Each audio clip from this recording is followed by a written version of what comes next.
Yan mga boss, meron ako ditong panel na kinalas. So, gagawan ko siya ng panel na woodwork. Yan. Kasi kakabitan namin siya ng mas malaking speaker. Gagawin ko na yung lalagyan ko na siya ng kahoy dito. Kasi ito ay plastic eh. So yan, ito pa rin ang forma niya. Siguro lalaki lang yan dito sa part na ito. Yan. Magkakaroon siya ng ganun. Pero yung forma niya, ganun pa rin. Ganyan pa rin ang magiging forma niya. Okay? So plywood ang gagamitin ko dyan. Isang 1/4 at isang 3/4. So yun, kukunin ko na muna ito. Bali, ito na lang muna ang kukunin ko. Parehas yan, dalawang gagawin ko. Okay. Ito, kinetic ang ikakapit kong speaker. Yan. Okay?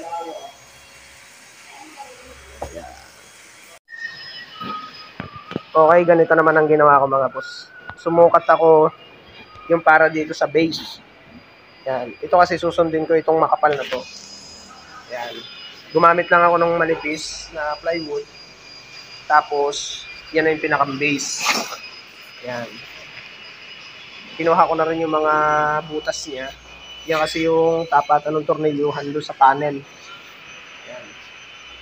Yan na yung kurba niya. Oh. Okay? Yan. Tapos yan, saka ako maggagawa nung pinaka-base. Ganito kakapal.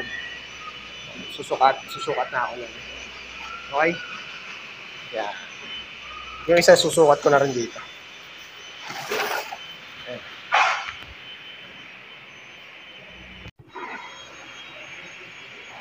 Okay, so nasukatan ko na boss yung ating plywood, yung manipis. Ayan. Kung nakita nyo, nag-adjust ako dito ng 2 inches. Ayan. Sinubukan ko muna 1.5, pero naalala ko mag-i-slant nga pala ako. So dito, ganyan. Tumapat siya doon. Tapos yung nasubra, i-slant ko yan. Makikita nyo naman yun mamaya. Ganyan ang pwesto kasi yan. Dito naman sa kabila, ganun din. 2 inches din yan mula dito. I-slant ko yan kasi medyo slant ito eh. Ganun din ang gagawin ko dyan. Medyo slant din siya. Dito, pantayan lang siya. Kung ano yung forma nito, ganun din lang yan. Okay? Yan. Ganyan ang style yan. Pati ito, kukurbahin ko din yan. Plywood na ang gagamitin ko dito. Sa ibabaw. Ito, base lang ito. Yung plywood na manipis. Kasi gawa nito eh. Yan. Yung pagkakapitan. Itong plywood na manipis, isang buo yan. Tapos gagawa pa ako ng isa pang plywood. Ganyan kakapal. Okay? So, ayun. Ganyan ang gagawin ko dyan. Kakatin ko na muna to.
Yan mga boss, nakat ko na. Kung nakita nyo naman, nakat ko na lahat yan. Pakita ko lang sa inyo kung ano yung ginawa ko. Ayan. Dito, yung butas niya, binutasan ko na rin. Tapos itong sukat na to, yan. Pagpunta dito, yan. Yan yung kukunin ko ng 3/4. Sagada niyan dito. Yan. Paangatin ko yan ng makapal. Halos kasing kapal nito. Siguro 2 3/4. Oh, mga 2 3/4 ang gagawin ko dyan. Yan. Tapos dito sa kabila, ganun din. May label naman yan, nilagyan ko ng palatandaan. Left, right. Ayan. Ganyan ang gagawin ko mamaya. Magkakat na muna ako ng kahoy, magsusukat ako. Sukat nitong mga to. Okay, dito. Okay, magbabawas ako dyan. Babawasan ko yan. Susukatin ko na muna to, tapos siguro, magbabawas na ako ng ganun. Sasampol muna ako ng isa. Siguro dito sa plywood na muna ito. Kukuha ako ng sampol para dito. Okay? Baligtaran naman yan eh. Pwede yung kabilaan na ganun. Yan. Okay? Yan. Pag kinuha ko naman ang sukat niyan, isang sukat lang yung baligtaran. Yan. Okay? Isang sukat lang yan. Ngayon, kukunin ko lang ay itong sukat na to. Kaya nga nasabi ko baligtaran yan. Basta itong loob na to ang kukunin ko. Yan. Okay? So, ayun, susukat na muna ulit ako ng isa pa. Okay na itong base natin para dito. Ang kukunin ko naman ay ito. Itong kabuuan ito. Paaangatin ko na yan. Okay? Yan mga boss. Gumawa muna ako ng pattern. Maliit lang yan. Mas maliit yan dito. Yung kamukha nito. Medyo kinapos lang ako sa dulo pero okay lang yan. Ito ang kinuha ko. Yan. Tapos dito magagawa pa ako ng forma niyan. Kakating ko na muna itong mga paligid. Saka ako siya kukuhain yung pinakanloob niya dito. Arere. Yan. Yung sukat na yun. Para maiporma ko dito yung 3/4. Paangat. Yan. Dito ako kukuha. Pero kukunin ko na muna yan. Kakating ko na muna ito lahat. Pati dito. Okay.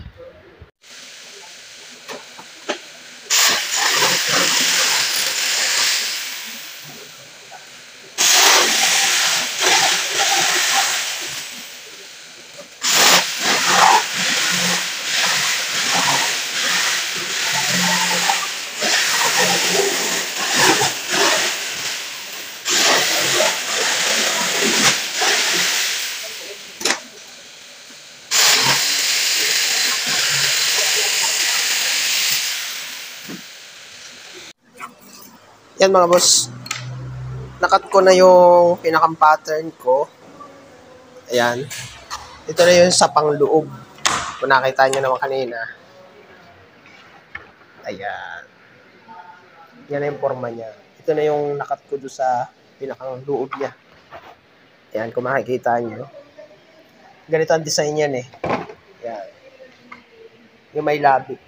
Ayan. Ito yung sa ibabaw. Ito. Yan yung gagawin ko ng 3/4. Ayan. Kasi kukurb ko yan ng pag ganon. Kung ano yung forma niyan, ganon din ang gagawin ko. 2 patong ng 3/4. Pero titignan ko pa rin naman kung sakto na sa 2 3/4 yan. Or kung mag-a-adjust pa ako ng isa pa. Depende yun. Pero ito, naayos ko na yan. Kung makikita nyo. Ngayon, magagawa naman ako na ito, okay na ito. Ayan. Okay yan. Ito, magsusukat na ako nito nung ano. Nung dito sa 3/4. Okay. So, ayun. Susukatan ko na muna ito. Tapos magkakat na ako ng 4 na kopya. Yan, okay.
Okay, nasukatan ko na. Yan, kung makikita nyo, 4 na set na yan. Tigda-dalawa na siya. Ito yung pangkanan, pagkakaubin lang yan na ganun eh. Pangkaliwa. Ayan. Aanohin lang yan, pagpapatungin lang. Kakating ko na yan. Pag ganun, diretso. Pag ganun, ayan. Makikita nyo naman yung pinagkatang ko. Ayan. Lalagyan ko na lang markings yung walang sakop na ano. Pero saktuhan naman na yan. Okay na yan lahat. Okay? Ayan.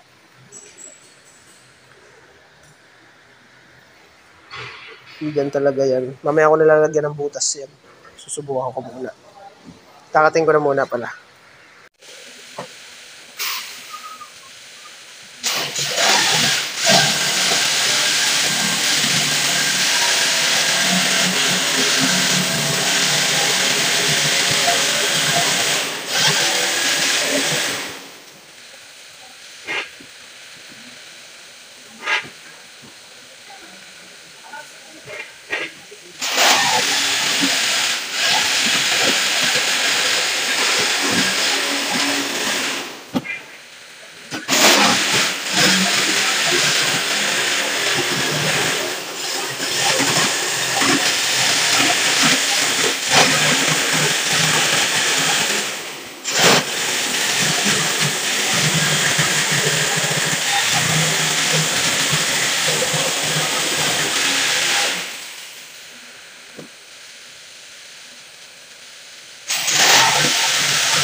Yan mga boss, ayos na. Nakat ko na yung 4. Ito yung right. At ito yung left. Ayan. Ganyan ang forma niyan. Katulad din nung original. Ayan yung left. May labi siya. Ayan. Tapos ito yung mga parang niya. Lilihahin ko pa yan. Katulad dito. Hindi pa yan nakapix eh. Tapos dito sa kabila, ganoon din. Lilihahin ko pa yan para mas maganda ang itsura. Tapos yung kantuhan niya, ko yan, lilihahin ko parang ganito. Okay, siguro ay mga medya lang. So yun, okay na itong dalawa. Tapos susubukan ko na lang sukatin yung butas niya kung hanggang saan. Tapos yung tweeter. Yan, okay. Yan mga boss, inabot na ako. Day 2 na tayo dito. Okay. Ganito ang ginawa ko dyan. Kahapon, bago ako mag-cut off, pinagsanib ko na yung 2 plywood. Siyempre, nilagyan ko yan ng stick wheel. Yan. Tapos pinakuan ko yan sa ibabaw. Tapos dito na ako nagpako ng madami sa likod. Ito kasi yung likod niyan, ito ang ibabaw eh. Ngayon, ang gagawin ko na dyan, i-curve ko na yung bawat kanto. Lilihahin ko na yan. Siyempre, ang gagawin ko lang muna dyan ay itong pangkikil na bilog at liha. Papabili na lang ang liha. Ayan. Ganyang style. Naka-curve siya. Okay? Ngayon, testingin natin to. Ganyan na magiging itsura niyan eh. Yan. Yan, ganyan. Kamukha nun. Okay? Ngayon makikita nyo resulta niyan pagka nabalutan ko na lahat. Babalutan ko pa yan ng leather eh. Okay? Lilihain ko na muna.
Yan mga boss, ayos na. Naliha ko na siya. Ginamitan ko siya ng planer. Yan, kung makikita niyo, pantay na yan. Tapos dito, doon sa hindi nahagip ng planer, lilihahin ko na lang yung mga boss. Yan, katulad dito. Pero mas marami naman ako na planer kaysa doon sa kaunti. Okay. Ngayon, papabili na lang ako ng liha. Manumanuhin ko na lang lihahin yan. Pati itong pagko-curve ko dito. Tapos bubutasan ko na rin para dire-diretso na ako. Pero i-curve ko na muna to. Siguro mga media lang pwede na yun. Mga ganyan. Pwede na yun. Okay. Ayos na ito. Okay. So, naimis ko na. Naliha ko na yung bawat kantuhan niya. Nakita niya naman. Tapos, lalagyan ko na rin ng guhit pang gilid. Pero dito, palalakihin ko yan dito. Lalagyan ko pa yan ng guhit dito. Gumawa lang ako dito. Ira-round ko yan. Bibilugin ko yan lahat. Gumawa lang ako ng ganito mga boss. Ayan. Para pantay lahat siya. Ayan. Ganyan ang ginawa ko. Siyempre, pati dito sa kabila, ganun din. Ayan. Tapos dito, gagawa pa ako dyan ng mas malaki. I-curve ko yan siguro mula dito hanggang doon. Sukatin ko na muna yung cover niya. Yan, malamang mula dyan. Kasi gumawa na ako ng hatian eh. So mula dito, i-curve ko na yung papunta doon. Okay? Yan. Ganyan ang gagawin ko. Okay, so yung Twitter, dito ko na lang ilalagay yun. Ayun, ganyan lang. Pati dito. Sumukat naman ako dito ng yung hatian niya. Ayun. Ganyan ang gagawin ko. Tapos kantuhan doon. Yan, ganyan. Pwede niya. Tapos ito. Yan. Kinuha ko yung sentro doon. Tapos doon. Tapos dito. Tapos saka ako magko-curve dito. Yan. Mula dito sa kantong ito. Yan. Bibilogin ko yung papunta doon. Okay? Okay, ayan. Nasukatan ko ng mga boss yung para sa speaker. Ayan. Okay na rin kasi ito eh. Nilagyan ko rin niya ng guhit dito sa gilid. Para yun yung basihan ko doon sa slanting niya. Ayan, ito yung sa speaker, 6 inches, at ito yung sa tweeter. Yan, kinuha ko yung ano nito, yung taas, sinentro ko. Yan yung sentro nitong taas nito. Tapos kinuha ko lang yan ay 2.5. Tapos dito, kinuha ko yung sentro nito, ito yun. Tapos dito yung pinagtamaan ng slanting niya dito. Yan. Kinuha ko yun. Iniskwalo ko yan. Tapos, kinuha ko lang yan dito. Okay? Ngayon, ikukurba ko na lang yan. Ikukurb ko na lang yan.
Okay, na-planer ko na-cut ko na yung mga gilid. Ayan. Tapos, yan na yung lilihahin ko naman. Okay, lilihahin ko yung bawat kanto na yan. Papantay ko yan dito sa guhit. Tapos dito sa guhit sa ibabaw. Yan. Ito, panipisin ko pa yan. Yan yung guhit. Yan yung guhit. Okay, lilihahin ko pa yan ito. Makapanin. Kasi ito. Okay, so yun. Liliha muna ako.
Okay, inabot na ako ng gabi mga bossing. Yan. Okay naman na ito. Naliha ko na, okay na lahat. Naka-ano na rin siya. Ah, naka-slanting na din siya. Tapos yung curve niya, nakuha ko na din. Yan, kung makikita nyo. Yan. Dito nga pala mga boss, binawasan ko siya. Kasi nung sinukat ko siya doon sa sasakyan, medyo may sabit dito yung ano sa part na to, doon sa dashboard. So, doon naman sa design niya, talaga namang may ano siya eh. May kurba siyang ganyan. Yan. Okay? So, dito naman sa tabas kung ito saktuhan na yan, pakita ko na lang sa inyo. Tapos bukas, bubutasin ko na lang tong para sa speaker at tweeter. Yan. Subukan ko lang isalpak doon sa ano, sa panel. Okay. Nailagay ko na mga boss yung ano, pansamantala lang naman yan. Sample lang siya. Kinabit ko na yung, nilagay ko na yung ano, pinatong ko doon sa pinakang base niya. Yan. Ito kasi may tornilyuhan doon sa panel eh. Yan. Okay, ito na yung pormahan niya. Yan, kung makikita nyo. Yan. Okay. May labi din siya. Yan. Okay. Yan. Tapos yung kurba niya, na-bend ko din siya. Hindi naman siya kamukhang kamukha pero saktuhan na yan. Bagay sinalpa ko doon sa ano, doon sa sasakyan. Yan. O, yung kurba niya. Okay. Hanggang doon. Medyo matagal lang yung pagliliha ko pero ayos naman. Goods naman siya. Ito naman, syempre ganun din. Yan. Ito yung bend niya. Ito yung liha ko. Ayan. Ang nag-adjust lang tayo dyan ay doon sa ano, doon sa kapal nito. Mas makapal yan. Kung makikita nyo, subukan ko dito. Isukat ko lang dito. Yan. Yan ang forma niya mga boss. Yan. Yan yung kapal niya. Okay? Yan o. May tama pa ako. Hindi ko na napansin. Ayan. So dito ganun din. Yan ang forma niya. Ayan. Saktuhan lahat yung mga boss. Pati yung tornilyuhan dito, same lang din yun. Ayan. Okay?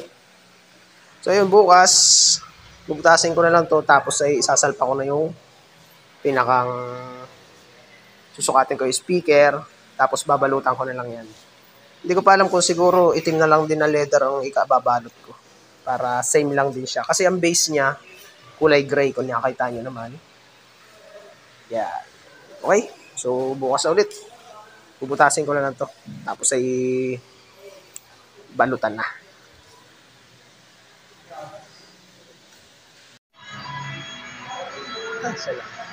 Okay, so nabutas ko na yung plywood.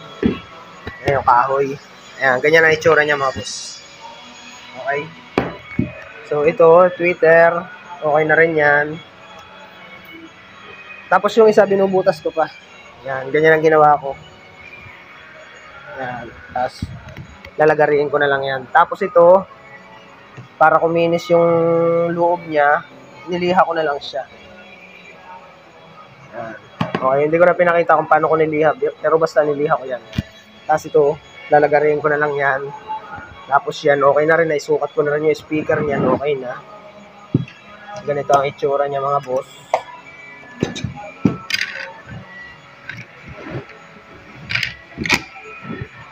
Yan. Okay, tapos yung Twitter. Yan. Okay. Ganyan ang itsura niyan. Tapos syempre may cover yan na ganun. Yan.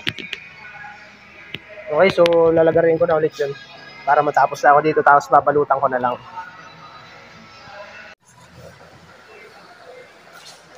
Okay, so nabutas ko na yan mga boss. Ayan, okay na lahat. Sa Twitter, sa speaker. Ayan, okay na rin. Tapos dito, yung pinagkapitan ko ng ano, yung pinakang ang ilalim ko. Nilagyan ko na rin ng abang na butas yan. Yan na yung pagtutornilyuhan ko para magsanib na yung dalawa. Kasi magkahiwalay ko yung babalutan eh. Kasi kapag binuo ko yan ng balot, hindi ko maibebend dito yung leather. Kaya magkahiwalay dapat yan. Ganun ang tamang discard yan. Makikita nyo. Hiwalay ko muna ito babalutan at hiwalay ko rin itong babalutan. Yan. So yung pambalot ko ay leather na black. Yan. Ano ba ang brand ito? Basta yan. Yung stretchable na black. Tapos lalagyan ko rin siya ng foam. Para naman hindi itsurang bako-bako yung yung pagkakabalot. So ayan. Papakita ko na sa inyo yung finish niya pagbabalot. Okay? Ayan mga boss, nabalutan ko na yung isang panel. Ayan, yan ang itsura niya. So dito sa kabila, yung isang panel, foam pa lang ang nailalagay ko dyan. Ayan. Dito, balot na yan. So tatanggalin ko na muna yung mga leather niyang sobra. Tapos pakita ko ulit sa inyo. Ayan mga boss, natanggal ko na yung sobra niyang leather. Ayan, yan ang itsura niyan. Okay. So dito, pag pinindot mo, may foam siya. Bukod doon, hindi siya mukhang bako-bako. Kasi nga, meron siyang foam, tapos leather yung balot. Ayan. Okay. So, babalutan ko na muna ito. Tapos yun, babalutan ko na rin. Tapos, ano na yan? Go ahead na yan. Okay? Ayan. Okay mga boss. Yari na. Itong isang piraso. Okay? Ganito ang ginawa ko. Di ba mayroon dyang sinukatan ko ng mga tornilyo. Ayan. Dinali ko lang yan ng wood screw na 1. Ayan. So, ganyan ang forma niyan. Tapos ito yung tutornilyohan ko na doon sa panel ng sasakyan. May abang kasi yung butasan doon eh. Katulad doon, yung doon sa Ayan. Okay? Ilan yan? 1, 2, 3, 4, 5, 6, 6. So ito, hindi ko pa ito na hindi ko pa na itutornilyo ito. Ito pa lang isa. Yan, okay? Yan, ganyan ang finish ng ating leather. Okay. Yan mga boss, natapos ko na ikabit yung panel, yung spacer natin ginawang woodwork, ay ikinabit ko na doon sa pinakang panel ng sidings ng sasakyan. Ayan. Naka-wood screw lang yan mga boss. Ayan, makikita nyo. Ayan. Tapos ito na yung forma niya. Dating plastic na frame. Ayan yung datihan niyang luma. Ayan, makikita nyo. Ayan yung dati niya. Tapos, ginawa na nating woodwork. Tapos, ikinabit ko na rin yung speaker niyang isa dito sa side na to, sa pangkanan. Ayan ang, yan. Yan ang finish natin, mga boss. Yung tweeter nga pala, yung binutas kong tweeter dito, ay nagbago isip ni Bossing. Ang gusto niya sa dashboard. Ipapakita ko na lang sa inyo mamaya kung anong itsura niya kapag ka napakabit na sa sasakyan. Ay, ito na mga boss yan. Okay? Yan. Dito sa gilid. Ayan. Tapos dito sa likod. Yan, ganyan ang ginawa ko mga boss pala dito sa likod. Pag kayo magkakat ng ganyan, halimbawa, nagkat kayo, ang kuhain yung cut ay ilalim. Itira nyo itong ibabaw. Kita nyo? Para, pagka umulan, nakakover pa rin siya dun sa magnet. Ayan, o. Ganyan ako bagay nagagawa ng woodwork kapag ka nagbabalot ako ng mga leather. Yan. Ganyan. Para ko additional cover do sa magnet ng speaker. Ayan. So ito, ayos na ito. Sasalpa ko na lang yan sa sasakyan. Ito, bubuhin ko na lang yung speaker. Okay? Okay, so dito, yan yung tweeter, crossover. Tapos dito sa sidings niya, nagpitpit lang kami ng lata. Kasi tumama dyan yung magnet ng speaker. Hindi na namin ginupit. Pero ni-UP lang namin. Okay lang naman. Hindi siya sagabal sa bintana. Tapos yung tweeter niya, dito na lang namin ilalagay yan. Yan. Okay. Tingnan natin doon sa kabila. Okay, dito naman sa kabila, ganun din. Yan, iupi lang namin yan. Sakto na, naisukat ko na yan. Tapos ito yung speaker wire. Tapos ayun yung crossover dyan na namin nilagay. Tatago na lang namin yun dyan sa part na yan. Tapos ito yung sa tweeter. Wiring ng tweeter. So ayun, lalagay lang ako ng terminal dito. Tapos ay yun, diretso na yan. Ikakabit ko na. Ay, naisukat ko na yan, saktuhan lang. Pakikita ko sa inyo mamaya. Okay, ayan, tapos na. Ito na yung finish natin. Yan. Nakakabit na siya mga boss. Yan. Tingnan natin ito sa kabila. Tingnan muna natin pag nakasara. Yan mga boss, sakto-sakto lang. Oh. Yan ang itsura niya pag nakasara. Okay. Parang yung original pa rin. Kaibahan lang, wala na siya ng console dito. Nilalagyanan. Check natin yung kabila. Okay, ito naman yung kabila. Right side. Ayan. Okay. Ayan yung finish niya mga boss. So, testingin naman natin pag nakasara. Sara natin ayos. Ayan. Okay. So, ayan yung tweeters. Diyan na namin nilagay. Ayan. Diyan mas prefer ni boss na nakalagay ang tweeter. Okay. Pero dito, naka-standby pa rin yung lalagyanan ng tweeter. Okay. So, ayun. Okay na to.